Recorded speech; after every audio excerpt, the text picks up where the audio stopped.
but then the full and final finished product wasn't there. It was just a prototype. So no customer would bet on us and give us their money to get the pre-orders.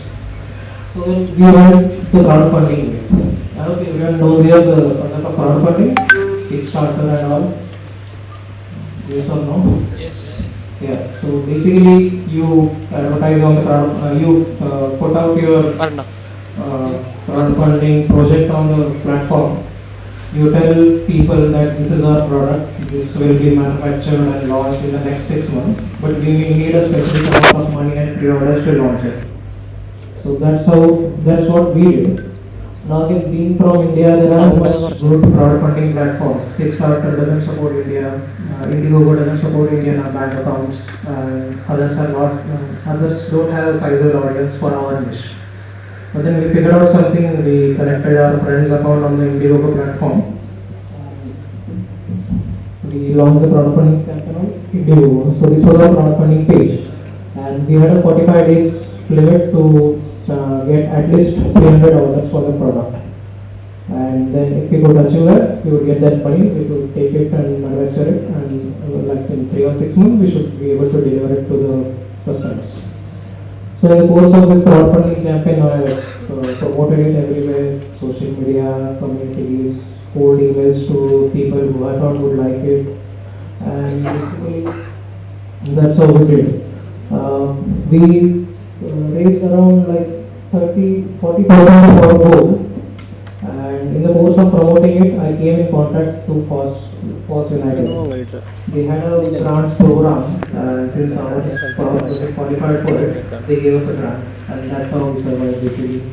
We couldn't do the crowdfunding campaign end to end because we got the money from FOSS United, and then since we had the money, we thought of launching the grant.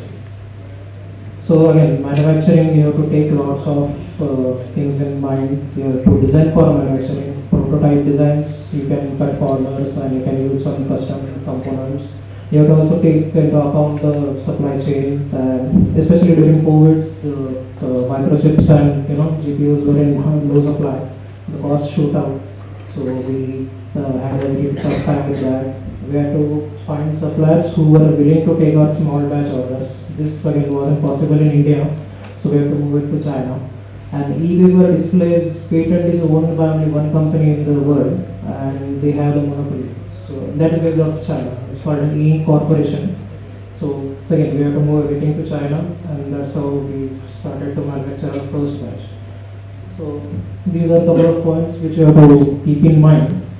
And then once everything is ready, we decided to launch our first batch. Now launching it online on your website, then trying to figure out the payment gateways, so all of these kinds of things you need to keep in mind to ensure, because essentially this was a B2C product, and the quality needed to be at least a top notch, and at least above a decent level quality for people to actually buy, give their money to us and we could deliver the product. So yeah, like these are some points which you need to keep in mind. And we didn't have budget for marketing, like paid marketing, so everything had to spread around organically. So like during the course from prototype to this first batch manufacturing, we had built out an email list. We had gone on Hacker News top front page of the day a couple of times. We had built a sizable audience on Reddit, on Twitter, and basically this is how organically you can spread the word. We got covered by some blogs, written blogs. We got some interviews and podcasts. So as long as basically your product is good and you have been communicating with your backers and users, the word of mouth should spread and you should see a good enough response. Okay.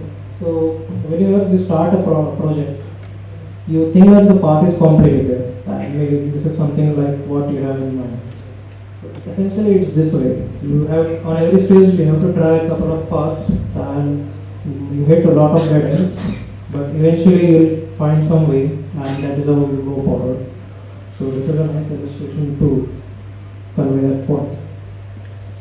So yeah, we launched the first batch in May last of year. We sold out everything in 2 weeks. We shipped it to like 20+ plus countries. Then we launched the second batch last month in December. We again sold out 90% of the inventory. We are getting lots of PRs on GitHub, and it's been a good journey so far.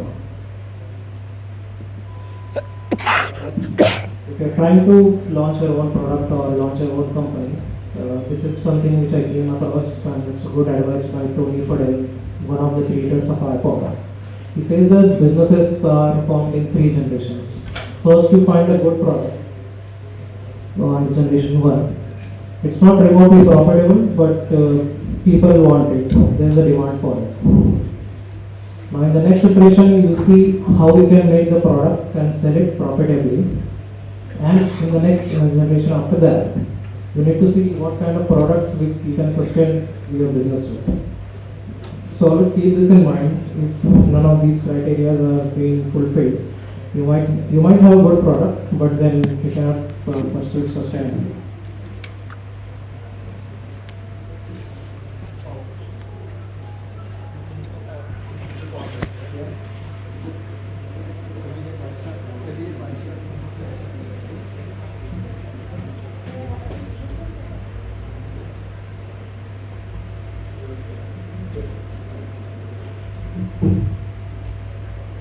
Okay, this is another illustration from a book called Crossing the Chasm, for essentially finding the product market fit. Whenever you launch a new product, there are early adopters for your product who don't mind bugs, who just want to try out something new and innovative, and they'll take the bet on you. Then there are niche audiences who again are like early users and will take the bet on you. And eventually it goes to the main masses who want a polished product and they won't like any bugs, and basically the onus is on you to deliver a good product. So we are somewhere between the masses and the niche.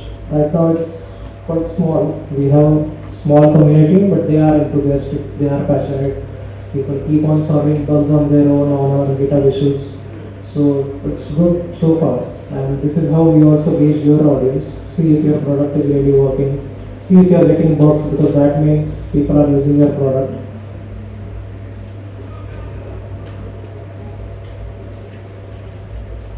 Yeah, right now we have launched 2 products, and the next journey is we want to launch a smartwatch. Hopefully we'll do it in the next couple of years, and let's see how that goes. In conclusion, this is what we had in mind. Whenever we started, we didn't know there would be so many challenges, but that naivete helps you to go ahead. If you know there would be so many obstacles, we would not start. So I would like to encourage you all to pursue whatever you have and whatever your side projects are, and then just see how far it can go. Just take it, just try to solve some issues, and yeah, that's it from me. I hope you liked it. Any questions?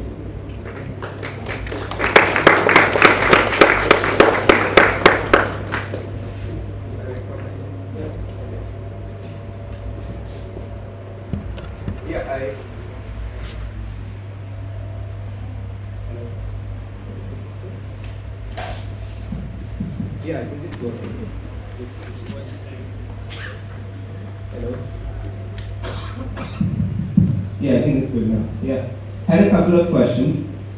So first is that you have open sourced your hardware, and why do you think a lot of companies aren't opening up their hardware? I think this is not the case with software. You even have Microsoft embracing open source. But are there some obstacles that you think are preventing more companies from opening up their hardware? And I'll just put my second question. Who do you think are your primary target audience or demographics for this product?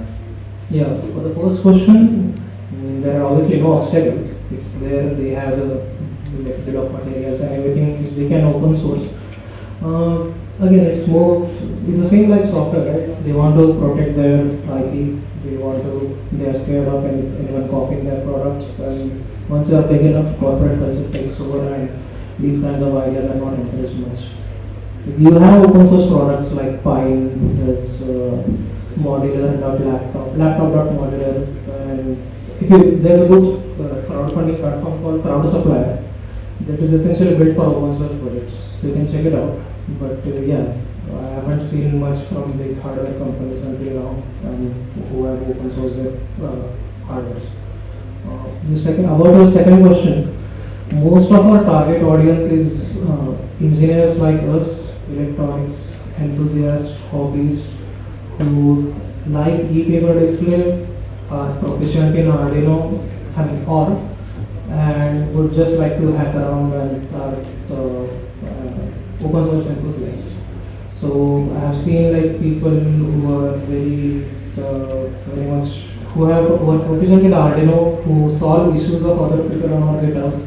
And I have also seen customers of us who are web developers and don't even know Arduino, who invite us to show some tutorials. So that kind of audience is something we have, and those are our customer base right now. There's a lot of inertia to get started with this. You have to read the documentation, you have to download a bunch of software dependencies, install all the libraries. Then there might be a bug depending on your laptop or your hardware. Like we had a bug related to Mac, and everyone who had a MacBook couldn't connect to this thing. So what the root was the issue was with the manufacturer of the microchip ESP32. We couldn't do anything. We had a patch to just asking them to connect with a different cable via USB hub. But these are some things which aren't in our control, especially for hardware. So there's a lot of inertia to get started, and that is why we don't have a end user as a layman person. We only have a niche community right now.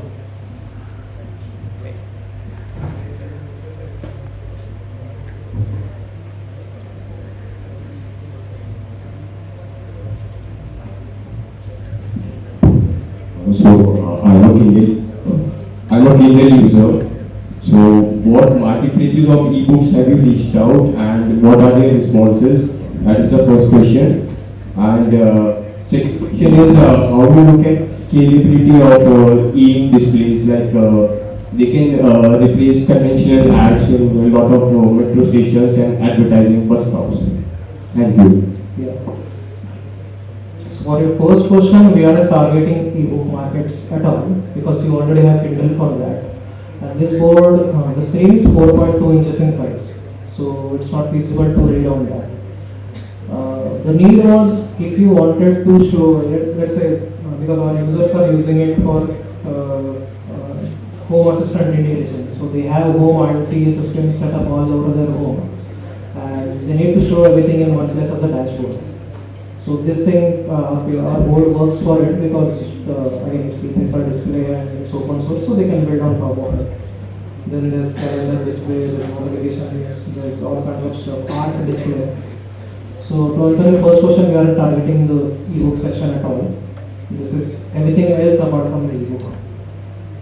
For the second question, the main issue with e-paper display is the cost. Cost gets extremely high once the sizes are big. Like our product is 4.2 inches in sizes, and for bigger displays like 7.5 inch or 11.6 inch, we have the prototypes for them. They are like 4x to 5x costly, just the raw material. So it wouldn't make sense for us to build it and sell it because it would be too costly for the consumer. Another point is the company which makes e-paper displays, E Corporation, they only work with businesses. Amazon has tie-up with them, other Kobo and other e-book readers have tie-ups with them. So it's quite an oligarchy right now. The patent should expire in the next 4 or 5 years, but I don't know how mainstream will that become after that.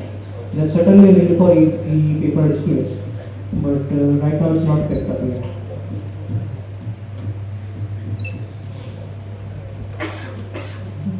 That's all? Thank you.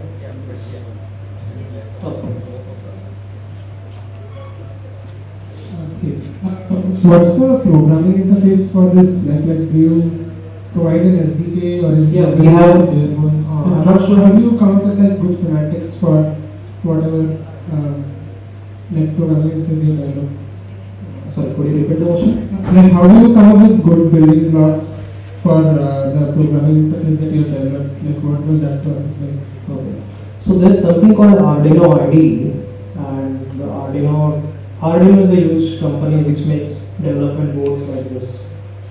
So they have their Arduino IDE on which you can connect your machine. We have our own library, and essentially everything is there. So we built on back of Arduino because we knew that people know this and they would be able to relate with the semantics and it would be easy to get started. So you can check out Arduino IDE, it's quite easy, and that is how you can get started. And since again this is part-time for us, we get a lot of bugs, lot of feedback on it. But right now it's too small for us to get full-time. And there's a big backlog of things which we can do, but are not doing right now. Hopefully in the next 2 years, let's see.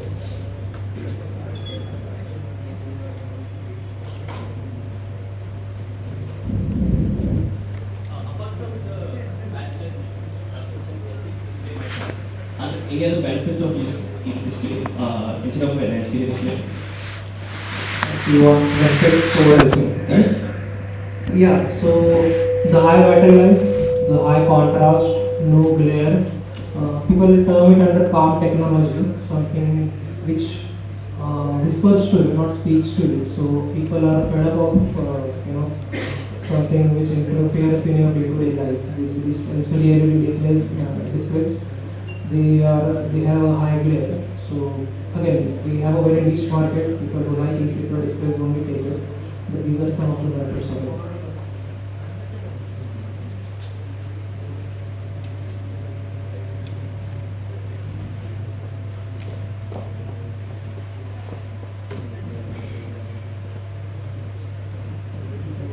I have noticed that the unit between in displays have not been picked up in my screen with like it's not even. Yes, like the other person asked. There's a high cost, initial cost to develop those displays. They are not as fast as your regular displays. Like the refresh time is 4 seconds, 10 seconds, depending on the size of the display. Ours is just output product. If you ever use Kindle, you can see there's a considerable lag when you touch it and write it. And yeah, I think the cost is the only issue currently, which is stopping it from more adoption. I mean, and also there's no updates on it. Like it's still. No, the hardware is getting upgraded. Like earlier you had monochrome displays, then triangular displays. Now they are developing flexible and colorful displays. But there are some limitations as well, like the refresh time, right? So again, if it would have been as good as LCD displays, then it wouldn't have get so much adoption because then it would just have been an alternative to LCDs. But we think of it as a whole different segment, which has a different properties.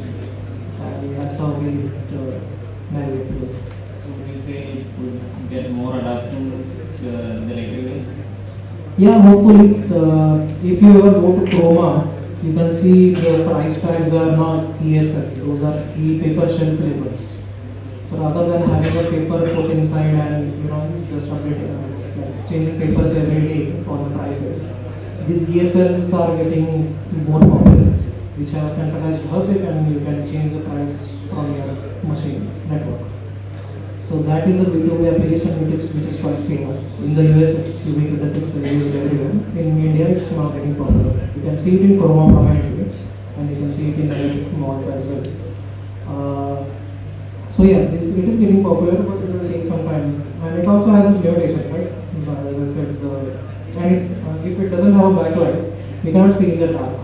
Since it's reflective, in the dark it won't be visible at all. So it depends on what kind of trade-offs you want, and that is our option to shape up.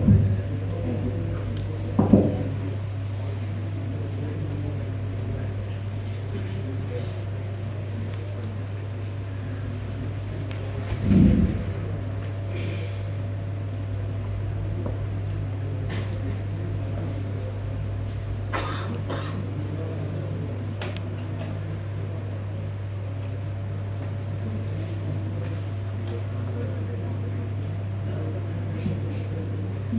Thank you, sir.